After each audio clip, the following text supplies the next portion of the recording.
প্রিয় শিক্ষার্থী, আমরা এবার দেখব চতুর্থ অধ্যায় টেবিল ট্যাগ ব্যবহার করে কিভাবে একটি ওয়েব পেজ তৈরি করি। এই টেবিল ট্যাগটা চতুর্থ অধ্যায়ের জন্য খুব বেশি ইম্পর্টেন্ট। তোমরা যখন টেস্ট পেপার বা বিভিন্ন কলেজের প্রশ্ন দেখবা, অধিকাংশ কলেজে বা টেস্ট পেপারে 80% প্রশ্নেই এই টেবিল ট্যাগ নিয়েই থাকে। যেহেতু এটা টেবিল ট্যাগ নিয়ে থাকে, এই জন্য এই প্রশ্নটা টেবিল ট্যাগটার মাধ্যমে যে ওয়েব পেজ তৈরি করাটা এটা খুব বেশি ইম্পর্টেন্ট। তো আমি আজকে তোমাদের এই টেবিল ট্যাগ ব্যবহার করে কিভাবে একটি ওয়েব পেজ তৈরি করা যায় সেই জিনিসটা আমি দেখাবো।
শিক্ষার্থীরা, তোমরা এই টেবিল ট্যাগ ব্যবহার করতে গিয়ে খেয়াল করবে কিছু কিছু টেবিলের ক্ষেত্রে সিম্পল টেবিল থাকে, অর্থাৎ এখানে আমরা একটা টেবিল দেখতে পাচ্ছি, একাধিক সেল বা ঘর মিলে একত্রে থাকে। আবার কিছু কিছু থাকে সিম্পল, কোনো একাধিক ঘর বা সেল মিলে মার্জ করা থাকে না, অর্থাৎ আলাদা আলাদা। তো আমি তোমাদের আজকে যেটা দেখাবো এটা মার্জ সিস্টেম, অর্থাৎ call span, row span attribute ব্যবহার করে। আর এটাই বেশি ইম্পর্টেন্ট এবং এটা বেশি একটু জটিল মতন। তো আশা করি তোমাদের এই টেবিল ট্যাগটা কল স্প্যান, রো স্প্যান ব্যবহার করে জটিল হলেও সহজভাবে উপস্থাপন করার চেষ্টা করছি। তোমরা দেখতে পাচ্ছ এই বোর্ডে এখানে কিছু মৌলিক ট্যাগ আমরা লিখে নিয়েছি, যেটা চতুর্থ অধ্যায়ের ক্ষেত্রে যে কোনো ট্যাগের সমাধান ট্যাগ ব্যবহার করে যদি ওয়েব পেজ তৈরি করতে বলা হয়, তাহলে সেক্ষেত্রে আমাদের মৌলিক ট্যাগ অবশ্যই আগের থেকে লিখে নিতে হবে। আর প্রশ্নে যে জিনিসটা চাইবে, টেবিল ট্যাগ হোক বা ইমেজ ট্যাগ বা যে কোনো ট্যাগ, সেটা আমরা এই বডির ভিতরে, বডি যে মৌলিক ট্যাগ দেখতে পাচ্ছি এই বডির ভিতরে দিব আমরা। প্রিয় শিক্ষার্থী, আমরা এখানে একটা টেবিল দেখতে পাচ্ছি, টেবিলের শিরোনাম ডাটা হিসেবে দেওয়া আছে। আর এই টেবিলের মোট রো এর সংখ্যা 1, 2 এবং 3টা। আর কলাম আছে এখানে 3টা। এখানে আমরা একটা আইসিটি দেখতে পাচ্ছি, একটা কলাম, ম্যাথ একটা কলাম, আরেকটা এখানে একটা লম্বা একটা কলাম দেখতে পাচ্ছি, যেখানে একটা গাছের ছবি দেওয়া আছে। তো প্রিয় শিক্ষার্থী, আমরা এখানে আরেকটা দ্বিতীয় রোতে আমরা দেখতে পাচ্ছি এখানে একটা গুগল, অর্থাৎ একটা ওয়েবসাইটের নাম, ডোমেইন নেম গুগল। তো এইটা আমরা জানি এটা গুগল একটা ওয়েবসাইট, অর্থাৎ এটা একটা লিঙ্ক হিসেবে দেওয়া আছে, যেহেতু সাইটের নাম থাকলে আমরা সেটা লিঙ্ক হিসেবে ধরে নিই। তো প্রিয় শিক্ষার্থী, আমরা এই টেবিলটা সমাধান করার জন্য আমরা এই বোর্ডে দেখি, এখানে আমাদের প্রথম ট্যাগ হচ্ছে টেবিল। আমাদের এখানে টেবিল ট্যাগের সাথে আরও কিছু ট্যাগ ইউজ করা হবে, যেমন টেবিলের রোটা তৈরি করার জন্য টিআর, টেবিলের ডাটা দেওয়ার জন্য টিডি, টেবিলের কলামের হেড যদি আমাদের তৈরি করতে হয় তাহলে সেক্ষেত্রে টিএইচ। আমরা এরকম কিছু ট্যাগ ব্যবহার করে টেবিল তৈরি করি। প্রিয় শিক্ষার্থী, আমরা প্রথমে টেবিল ট্যাগের নাম হচ্ছে টেবিল, আর এই টেবিল ট্যাগের সাথে একটা বর্ডার একটা অ্যাট্রিবিউট ইউজ করব। আমরা জানি অ্যাট্রিবিউট হচ্ছে টেবিলের কন্টেন্টকে, ট্যাগের কন্টেন্টকে আরও আকর্ষণীয় বা সৌন্দর্য বৃদ্ধি করার জন্য, অর্থাৎ তার কন্টেন্টকে আরও সুসজ্জিত করার জন্য অ্যাট্রিবিউটটা ইউজ করা হয়। অ্যাট্রিবিউটের মান যদি আমরা 1 দিই, তাহলে এই টেবিলের এই বর্ডারগুলো, দাগগুলো আমরা পাবো। আর অ্যাট্রিবিউটের মান যদি আমরা 1 না দিয়ে যদি আমরা এখানে 0 দিই, তাহলে এই দাগগুলো, বর্ডারগুলো আমরা দেখতে পাবো না, অর্থাৎ ডেটাগুলো আমরা দেখতে পাবো, লেখাগুলো, টেক্সটগুলো, কিন্তু এই দাগগুলো আমরা দেখতে পাবো না। আর যদি এই 0, 1 এর বাইরে যদি আরও বেশি বড় সংখ্যা 5 বা 7 এখানে দিই, তাহলে এই বর্ডারগুলো আরও মোটা হবে। প্রিয় শিক্ষার্থী, আমরা এখানে 1 দিলাম। টেবিল ট্যাগ শুরু, টেবিল ট্যাগ শেষ করব। আমরা জানি শেষ করা হয় ব্যাকস্ল্যাশের মাধ্যমে। এই টেবিল ট্যাগের ভিতরে আমরা এখন রো তৈরি করব। আমরা এখানে দেখতে পাচ্ছি রো আছে 3টা, তাহলে রো তৈরি করার জন্য টিআর ট্যাগটা ইউজ করা হয়।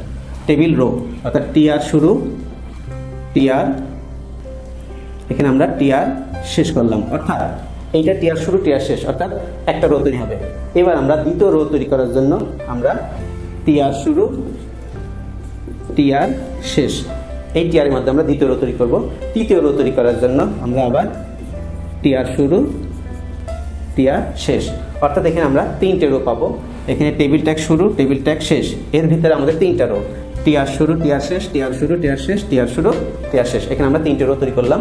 এখন আমরা একটু খেয়াল করি, এখানে প্রথম রো এর ভিতরে যে ইনফরমেশনটা, ইনফরমেশনের উপরে একটা ডাটা নামে একটা আমরা টেবিলের শিরোনাম দেখতে পাচ্ছি। তো প্রিয় শিক্ষার্থী, আমরা পেজের শিরোনাম যদি করতে হয় তাহলে আমরা মৌলিক ট্যাগ যে টাইটেল, সেই টাইটেলের ভিতরে দেবো, কিন্তু আমরা এখানে পেজের শিরোনাম না, এখানে টেবিলের শিরোনাম। টেবিলের শিরোনামের জন্য আমরা ক্যাপশন ট্যাগ ইউজ করব। ক্যাপশন ট্যাগটা হচ্ছে আমরা এখানে টেবিলের, এখানে টেবিল ট্যাগ বড়া শুরু, এবার আমরা এখানে ক্যাপশন ট্যাগ লিখতে পারি, CAPTION, ক্যাপশন ট্যাগ শুরু, data, caption tag, caption tag শেষ, অর্থাৎ টেবিল ট্যাগের পরেই আমরা দেবো ক্যাপশনটা, যাতে আমরা টেবিলের উপরে শিরোনামটা দেখতে পাই। যদি শিরোনামটা যদি না থাকে তাহলে আমরা ক্যাপশন ট্যাগটা ইউজ করব না। প্রিয় শিক্ষার্থী, তাহলে আমাদের টেবিল ট্যাগ শুরু, টেবিল ট্যাগ শেষ এবং ক্যাপশনটা তৈরি হলো। এখন আমরা রো 3টে তৈরি করেছি টিআর এর মাধ্যমে। তা প্রথম রো এর ভিতরে সাধারণত আমাদের হেড থাকে, কলামের হেড থাকে।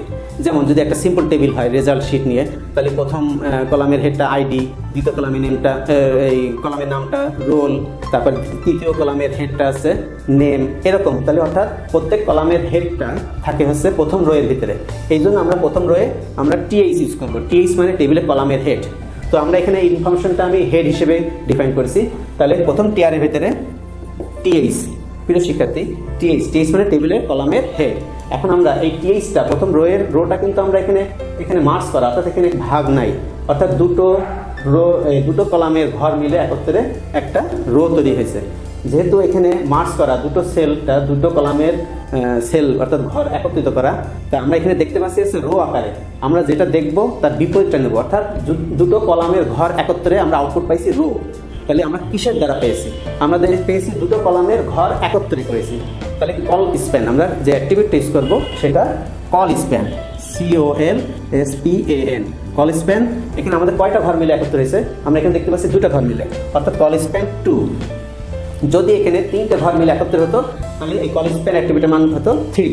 তাহলে টিএইচ শুরু, এবার এখানে টিএইচ শেষ করব। তার আগে আমরা ডাটাটা দেবো ইনফরমেশন, এবার টিএইচ শেষ, অর্থাৎ প্রথম ঘরটা আমার শেষ হলো। আমার যে রো এর দ্বিতীয় ঘরটা আমরা এখানে দেখতে পাচ্ছি, এইটা আমার 3টে রো একত্রে তৈরি করা হয়েছে এবং তার ভিতরে একটা ছবি বা ইমেজ আছে। প্রিয় শিক্ষার্থী, এইটা আমরা হেড হিসেবে নিয়েছি, এইটা আমরা ছবি, যেহেতু এটা আমরা হেড হিসেবে, এটা আমরা ডাটা হিসেবে নিই।